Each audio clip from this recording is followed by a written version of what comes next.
உதயநிதி சொல்லக்கூடிய சோஃபா வாங்கினது யாரு? சோஃபா போன ஒரே இடம் விசிகாவுடைய ஆபீஸ், அதிமுகவுடைய ஆபீஸ். உதயநிதி எப்படி இப்படி உண்மைக்கு புறம்பா சோஃபா வாங்கினார் திருமான்ற அளவுக்கு பேசலாம்? எப்படி அவங்க கூட்டுறது வரைக்கும் அண்ணன் திருமா எழுச்சி திருமா அப்படிலாம் சொல்றாங்க, வெளியே வந்தோன்னு உங்களை சோஃபான்னு சொல்றாரு, எப்படி அது?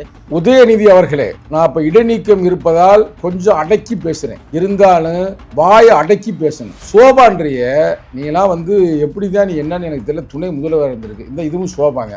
சோபாக்களை எவ்வளோ வைக்க முடியும்? எதார்த்தம் டிரான்ஸ்ஃபர் பண்ணுறதுக்கு பேங்க் அக்கௌண்ட்டில் இருந்தால் 10 நிமிஷம் மாற்றி விட்டுறலாம். அப்போ சோபாக்களை கொண்டு வரீங்கன்னா சினிமா நடிகையில் அந்த படத்தில் வர ஒரு சீனை தானே சொல்கிறீங்க? புஷ்பா படத்தில் ஒரு சீனில் அப்படி வருது. சினிமாவில் நடித்தவர்கள் எல்லாம் இன்னைக்கு முதல்வராகி விட்டார்கள். ஆனால் இன்னைக்கு துணை முதல்வராக இருந்த நீங்கள் இன்னமும் சினிமா வசனத்தையே பேசியிருந்து சினிமா காட்சியை பேசியிருந்தா அப்போ சினிமா புத்தியிலே இருக்கிறீங்களா? உங்களதெல்லாம் சிபி சொல்றாரு, இந்த மாதிரி 2 சீரியஸ் நீங்க முதலமைச்சருக்கு ஆசைப்படலாமான்னு கேட்கறாரு. அதுதான் அவங்க தான் சொல்லுவாங்க. இந்த நேரம் நீங்க ஒரு கடைக்கோடி விடுதலை சிறுத்தையா சொல்லுங்கண்ணே. நான் அவளை பார்த்தேன்னா அடிப்பேன். அப்புறம் என்ன பேசிக்கிறேன்? அதை விடுதலை செய்து அடிமட்ட தொண்டன்னா அவன் தான் செய்வான், அதை தான் செய்வேன். ஏன்னா எங்கள் கட்சியை பேசுவேன், எங்கள் தலைவனை பேசுவேன்னு. அதை பண்ண செய்ய முடியுமா?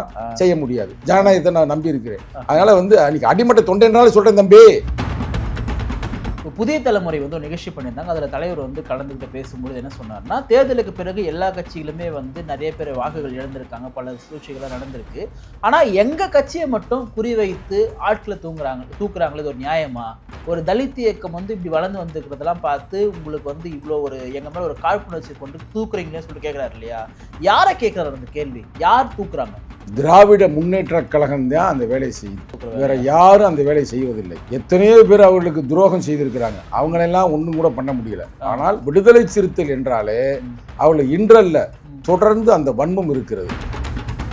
யாருக்குமே தெரியாத பனையூர் பாபுவை ஒரு சட்டமன்ற உறுப்பினராக்கி உலகமெல்லாம் அறிய வைத்து எழுச்சி தமிழருக்கு இந்த முறை இல்லை என்றால் அடுத்த முறை சென்றிருக்கலாம். ஆனால் நம்ம மேல இருக்கிற கோபத்தில் அந்த திருட்டு திமுக பயல கரெக்டா என்ன உனக்கு பெரிய கெட்ட வார்த்தை வர மாதிரி இருந்துச்சு எனக்கு, திடீர்னு ஷாக் ஆயிட்டேன். அந்த திமுக தூண்டி விடுது என்பதற்காக பனையூர் பாபு அவர்களே அந்த வேலை செய்யாதீங்க. தாய் பாலை குடிச்சுப்புட்டு தாய் மாறுபத்தை அறுப்பதற்கு சமம். வெளிச்சம் டிவி யாருக்கு சொன்னோம்? அது அண்ணன் திருமாவுக்கா இல்லை பனையூர் பாபுக்கா? அந்த வெளிச்சம் சேனல் ஆரம்பத்தில் வேணும்னா அவர் ஆரம்பிச்சிருக்கலாம், அதுக்கான முயற்சியில் எடுத்திருக்கலாம், பெர்மிஷன் வாங்கியிருக்கலாம். ஆனால் அந்த அலுவலகம் இருக்குது பார்த்தீங்களா, அது முழுக்க கட்சிக்கு சொந்தமானது. எனக்கு அதில் ஆரம்பத்துலேருந்து தெரியும். அந்த ஆரம்பித்தாங்க பார்த்தீங்கன்னா அந்த எக்ஸிக்யூஷன், அந்த இடம் வாங்கினதுலேருந்து அதுக்கு எக்ஸிக்யூஷன் பண்ணதுலேருந்து பில்டிங் வெளிச்சம் நமக்கு ஃபுல் டீட்டெயில் தெரியும். என் தலைவர் முதல்ல என்னை தான் அழைச்சார், வாங்க பனையூர் பாபு வருவதற்கு முன்னாலே. நான் அண்ணன் இல்லைண்ணே, ஒரு தலைவராக இருக்கும்பொழுது அதில் பிஸ்னஸ் கலந்தால் சரியாக இருக்காது அப்படின்னு நான் வேணான்ட்டேன். அப்புறம் தான் பனையூர் பாபு வருகிறார். அவர் 2 சேர்ந்து எல்லாம் பண்ணுறாங்க. அதெல்லாம் எந்த கருத்துக்களும் இல்லை.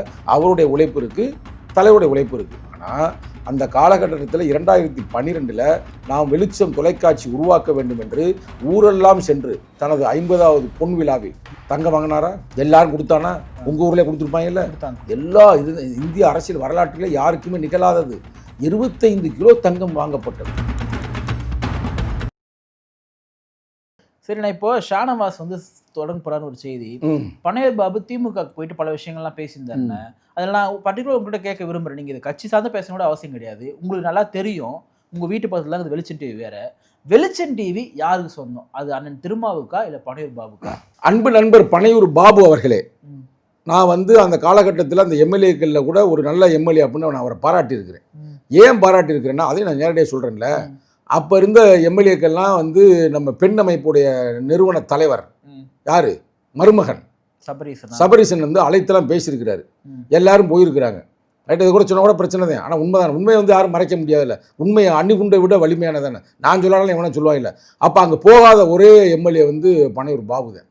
இல்லை, எனக்கு தலைவர் எழுச்சி தமிழர் தான், நீங்கள் எதுக்கு கூப்பிடுறீங்க, ஆனால் வர முடியாது அப்படின்னு சொல்லிட்டு என்கிட்ட சொன்னார். அண்ணே நான் போகலண்ணே அப்படின்னாரு. நான் பாராட்டினேன். அந்த நேரத்தில் ஒரு யூடியூப்லேயும் நான் பாராட்டியிருக்கிறேன் அவரை. அது வேறு பிரச்சனை. அப்போ அவருக்கு அந்த சீட்டு கொடுக்கவில்லை என்ற அந்த ஒரே காரணத்திற்காக அவர் மனம் பாதிப்பார். எல்லாருக்குமே இயற்கை தானே. அதை எவனோ டெவலப் பண்ணி விரிசலை அதிகமாக்கிட்டாங்க. அது யார் விரிசலை உருவாக்குனான்றத நான் என்னைக்கு பனையூர் பாபுவை சந்தித்து பேசுகிறேனோ எனக்கு தெரிஞ்சிடும். நிச்சயம் நான் இன்னும் சந்திக்காமல் இருக்கிறேன், இன்னும் சந்திப்பேன் நான். அதில் பனையூர் பாபு மேலே எந்த ஒரு நம்ம பெருசாக சொல்ல முடியாது, குறை சொல்ல வேண்டாம். இல்லை, இருந்தால் தான் சொல்லுவான்ல சங்கத்தமிழன், அப்படி ஒன்றும் பெருசாக இல்லை. ஆனால் இந்த விஷயத்தில் அவர் அப்படி பேசுகிறார் பார்த்தீங்களா, அது தப்பு. அந்த வெளிச்சம் சேனல் ஆரம்பத்தில் வேணும்னா அவர் ஆரம்பிச்சிருக்கலாம், அதுக்கான முயற்சியில் எடுத்திருக்கலாம், பெர்மிஷன் வாங்கியிருக்கலாம். ஆனால் அந்த அலுவலகம் இருக்குது பார்த்தீங்களா, அது முழுக்க முழுக்க கட்சிக்கு சொந்தமானது. எனக்கு அதில் ஆரம்பத்துலேருந்து தெரியும். அந்த ஆரம்பிச்சாங்க பார்த்தீங்கன்னா, அந்த எக்ஸிக்யூஷன், அந்த இடம் வாங்கினதுலேருந்து அதுக்கு எக்ஸிக்யூஷன் பண்ணதுலேருந்து பில்டிங் வெளிச்சம் நமக்கு ஃபுல் டீட்டெயிலும் தெரியும். என் தலைவர் என்னை முதல்ல என்னை தான் அழைச்சார், வாங்க பனையூர் பாபு வருவதற்கு முன்னாலே. நான் வந்து அண்ணன் இல்லைண்ணே, ஒரு தலைவராக இருக்கும்பொழுது அதில் பிஸ்னஸ் கலந்தால் சரியாக இருக்காது அப்படின்னு நான் வேணான்ட்டேன். அப்புறம் தான் பனையூர் பாபு வருகிறார். அவர் ரெண்டு சேர்ந்து எல்லாம் பண்ணுறாங்க. அதெல்லாம் எந்த வகையான கருத்துக்களும் இல்லை.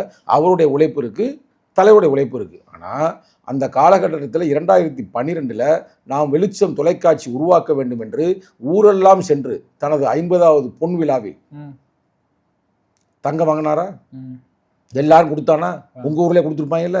எல்லா இது இந்திய அரசியல் வரலாற்றிலே யாருக்குமே நிகழாதது. 25 கிலோ தங்கம் வாங்கப்பட்டது. எத்தனை? 25 கிலோ. அதனால கோல்டு பிஸ்கட் கொடுத்தேன். சரிங்களா? இது மாதிரி பல தோழர்கள், நம்ம பெருமை நினைக்க வேணாம், ஒவ்வொரு துண்டனும் கொடுத்தான் பிரதர். அதெல்லாம் உண்மையிலே வந்து ஒரு பிரமிப்பான ஒரு செயல். அதையெல்லாம் சேர்த்து தான் இந்த தொலைக்காட்சி உருவாக்கப்பட்டது. அப்ப தொலைக்காட்சி என்பது கட்சிக்கு சொந்தமானதா இல்லை பனையூர் பாபுக்கா சொந்தமானதா என்பதை விட கட்சியுடைய ஒவ்வொரு தொண்டனுக்கும் சொந்தமானது. சரிங்களா? அதனால் பனையூர் பாபு அவர்களே, திமுக காரன் நம்மளை ஏற்றி விட்றேன் அப்படின்றத நீங்கள் பேசக்கூடாது. அதனால் அநாகரிகமான பேச்சு. உண்மை உங்களுக்கு தெரியும். நீங்கள் 2021 முன்னாடி நீங்கள் வர்றீங்க, வந்ததுமே உங்களுக்கு தலைவர் சீட்டு கொடுக்குறாரு. எம்எல்ஏ சீட்டுன்றது சாதாரண விஷயமா? நாங்கள்லாம் 90லேருந்து இருக்கிறோம். இன்னும் எங்களுக்கு வந்து வாரியமே கிடைக்கல. கரெக்டாக? நம்ம எம்எல்ஏ சீட்டும் கேட்டிருக்கிறோம், எம்பி சீட்டும் கேட்டிருக்கிறோம். வாரியம் கொடுங்கன்னு கேட்ட ஒரே காரணத்துக்காக, வாரியம் இருந்தால் தானே கேட்பேன், உன்னை காலி பண்ணி விட்றோம்னு சூழ்ச்சி பண்ணி காலி பண்ணிட்டாங்க. அது எப்படி இந்த விஷயம் இந்த இடத்த மட்டும் சொல்கிறேன் பாருங்க. இது எப்படி இருக்குன்னா, நான் ஃபீல் பண்ணுறேன்னா, ஈழம் வேணும்னு மேதகு போராடினாரா? ஆமாம். என்ன சொன்னார் அவர்? கூப்பிட்டு காம்ப்ரமைஸ் பேசினாங்க தெரியுங்களா? அப்போ கூட என்ன சொன்னார்? எனக்கு சிஎம்லாம் வேண்டாம், அதிகார பயிர்லாம் வேணாம், புலிகளின் தாகம் தனி ஈழம் சொன்னாரா? சொன்னாட்டு தனி நாட்டுக்கு தானே போராடினார்ல. அப்படியே போராடுறா, இரு வச்சுக்கிறேன் அப்படின்னு சொல்லிட்டு எல்லா உலக நாடுகளும் சேர்ந்து இந்தியா உட்பட அழித்து ஒழித்தாளர்களா? ஏன் இப்போ சொல்கிறேன்னா, ஒரு தமிழ் தேசிய மாநாடு நடத்த போகிறார் தலைவர். அதுக்கு அந்த சொல்லாடலை சொன்னாதான் தலைவருக்கும் புரியும். என்ன பண்ணாங்க? மேதகா அழிச்சாங்க, மக்கள் அழிச்சாங்க. இப்போ எவனாவது வந்து தனியிலம் கேட்டு போராடுறானா? சோத்துக்கு போராடுறாங்க தெரியுமா? இங்க பெண்களை பாதுகாக்க வேண்டும் என்று போராடுகிறார்கள், வீடு வேணும் என்று போராடி கொண்டிருக்கிறார்கள். இன்னைக்கு சங்கத்தை வேணுங்க அதே கதிதான். எம்எல்ஏ வேண்டும் என்று கேட்டேன், எம்பி வேண்டும் என்று கேட்டேன், வாரிய தலைவர் வேண்டும் என்று கேட்டேன். இப்போ உனக்கு வந்து பதவி இருக்கா, பதவி வேணுமா அப்படின்ற பொசிஷனுக்கு தள்ளி விட்டார்கள். ஆனா அநீதி ரொம்ப நாளைக்கு வெல்லாது. நல்லா கேட்டுக்கிறீங்க, நீதி தான் இறுதியாக வெல்லும். அதே துரோகம் துள்ளும், தூய்மையை வெல்லும். 1000 மேதகுகளை அழித்தொழித்திருக்கலாம், ஆனால் நிச்சயமாக அவர்களுக்கு அந்த கனவு ஒரு நாள் நிச்சயமாக நனவாகும். அதில் எந்த மாற்று கருத்தும் இல்லை. அது மேலே என்னையை வந்து பல பேர் கூட்டு சேர்ந்து கூட்டு சதியார் பல பேர் அழித்தொழித்திருக்கலாம், அதே நிலைமை. ஆனால் நான் போராடி கொண்டிருக்கிறேன். அந்த போராட்டத்திற்கான முடிவு நிச்சயமாக அதிவிரைவில் கிடைக்கும். அப்போ நம்ம பேசுவோம். இப்போ நீங்கள் சொன்ன பாயிண்ட்டுக்கு வரேன். பனையூர் பாபு அவர்கள் சரியா அது மாதிரி பேசாதீங்க. உங்களை வந்து இன்றைக்கி வந்து ஒரு எம்எல்ஏ கொடுத்துருக்கிறாரு, எம்எல்ஏ நின்றுருக்கிறீங்க, 5 ஆண்டுகள் சிறப்பாக பணியாற்றினார். ஏன்னா நானே அங்கே போனேன். அவர் தொகுதிக்கு போகும்போது எனக்கே நிறைய பேர் சொன்னாங்க, அவரோட போகலாம், தனியாக போயிருந்தேன் வேறு நிகழ்ச்சிக்காக. பிரதர் உங்கள் எம்எல்ஏ சூப்பர் பிரதர். யார்? நான் தெரிஞ்சு சொல்கிறேன் பிரதர். அப்போ அவருக்கு அந்த வழி சார் நம்ம கிடைக்காம போயிடுச்சு அப்படின்னு அந்த கோபத்தில் பேசுகிறாரு. ஆனால் யாருக்குமே தெரியாத பனையூர் பாபுவை ஒரு சட்டமன்ற உறுப்பினராக்கி உலகமெல்லாம் அறிய வைத்து எழுச்சி தமிழருக்கு இந்த முறை இல்லை என்றால் அடுத்த முறை சென்றிருக்கலாம். ஆனால் நம்ம மேலே இருக்கிற கோபத்தில் அந்த திருட்டு திமுக பயல கரெக்டா என்ன உனக்கு பெரிய கெட்ட வார்த்தை வர மாதிரி இருந்துச்சுன்னா எனக்கு திடீர்னு ஷாக் ஆயிட்டேன். அந்த திமுக தூண்டி விடுது என்பதற்காக பனையூர் பாபு அவர்களே அந்த வேலை செய்யாதீங்க. தாய் பாலை குடிச்சுப்புட்டு தாய் மார்பத்தை அறுப்பதற்கு சமம். இப்போ புதிய தலைமுறை வந்து ஒரு நிகழ்ச்சி பண்ணியிருந்தாங்க. அதில் தலைவர் வந்து கலந்துக்கிட்ட பேசும்பொழுது என்ன சொன்னார்னா, தேர்தலுக்கு பிறகு எல்லா கட்சிகளுமே வந்து நிறைய பேர் வாக்குகள் இழந்திருக்காங்க, பல சூழ்ச்சிகள்லாம் நடந்திருக்கு. ஆனால் எங்கள் கட்சியை மட்டும் குறிவைத்து ஆட்களை தூக்குறாங்களே, இது ஒரு நியாயமா? ஒரு தலித் இயக்கம் வந்து இப்படி வளர்ந்து வந்துக்கிறதெல்லாம் பார்த்து உங்களுக்கு வந்து இவ்வளோ ஒரு எங்கள் மேலே ஒரு காழ்ப்புணர்ச்சி கொண்டு தூக்குறீங்களேன்னு சொல்லிட்டு கேட்குறாரு இல்லையா? யாரை கேட்குறாரு அந்த கேள்வி? யார் தூக்குறாங்க? திராவிட முன்னேற்ற கழகம் தான் அந்த வேலையை செய்யுது. ஆள் தூக்குற வேற யாரும் அந்த வேலையை செய்வதில்லை.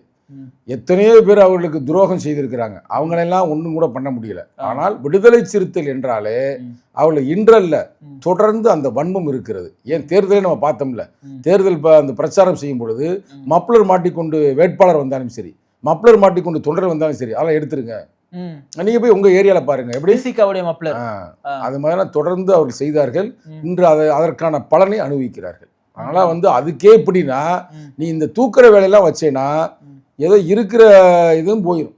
ஏற்கனவே உன் கட்சியில தலைவரும் காலி, பொதுச்செயலரும் காலி, இப்படியே போயிருந்தா டோட்டலா கட்சியும் காலி ஆயிடும். உதயநிதி சொல்றாரு ஏற்கனவே வந்து 4 மாடல் சோஃபா ஒன்று இருந்துச்சு, இப்போ 5வது மாடல் சோஃபா வந்து சோஃபா மாடல் வச்சிருக்குன்னு சொல்றாரு.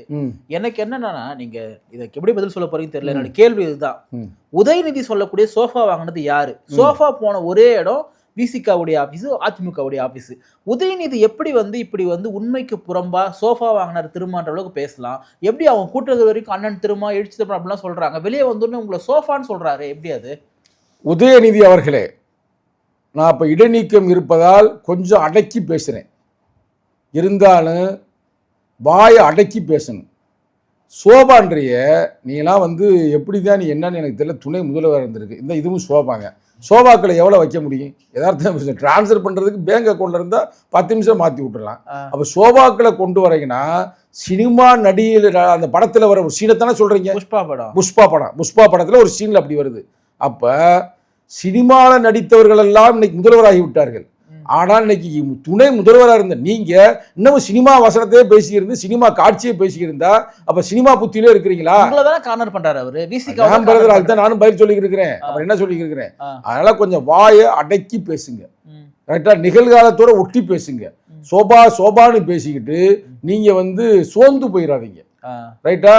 சோத்து பயிர மாறிடாதீங்க. இல்ல, ஒரு பக்கம் பாத்தீங்கன்னா வன்னியரசனா வந்து அமைச்சரான உடனே முன்னாள் எம்எல்ஏ ஸ்டாலின் அவர்களே பாத்தீங்கன்னா, இது முன்னாள் முதலமைச்சர் கட்சி 2 ஒன்று தான், அவரே பாத்தீங்கன்னா ஃபோன் பண்ணி வந்து வாழ்த்து தெரிவிக்கிறாரு. இந்த பக்கம் அவருடைய மகனை வந்து தூண்டி விட்டு விசிகா சோஃபா வாங்கச்சுன்னு சொல்ல வைக்கிறாரு. இது என்ன முரண்பாடு இது? ஒண்ணு இல்ல, அப்படிலாம் ஐயா வந்து ஸ்டாலின் ஐயா தூண்டி விட்டுருக்க மாட்டாரு. இவரே பேசுறாரா? இவருக்கே வந்து கோபம். அப்பா தோத்து போயிட்டார்ல, அப்பாவை ஜெயிக்க வைக்கிறது துப்பு இல்ல.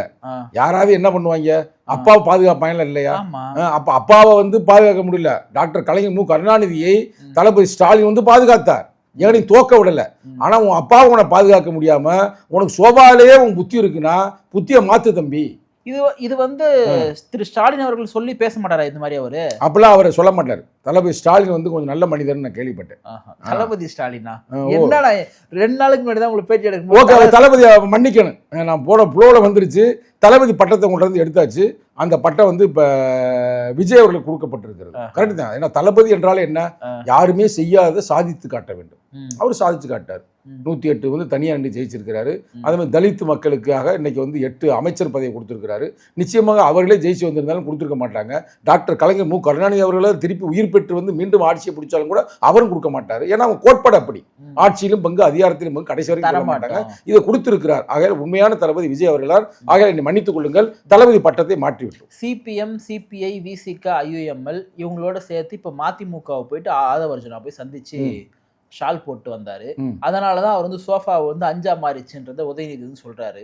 இப்போ மதிமுகவுமே வந்து உங்க கூட இப்ப நீங்க அமைச்சர்கள் இடம்பெற்ற மாதிரி அவங்களுமே வரத்துக்கு அவங்க நினைச்சாலுமே அமைச்சர் ஆக முடியாது. உதயசூரிய சின்னத்தில் இருக்கிறாங்க.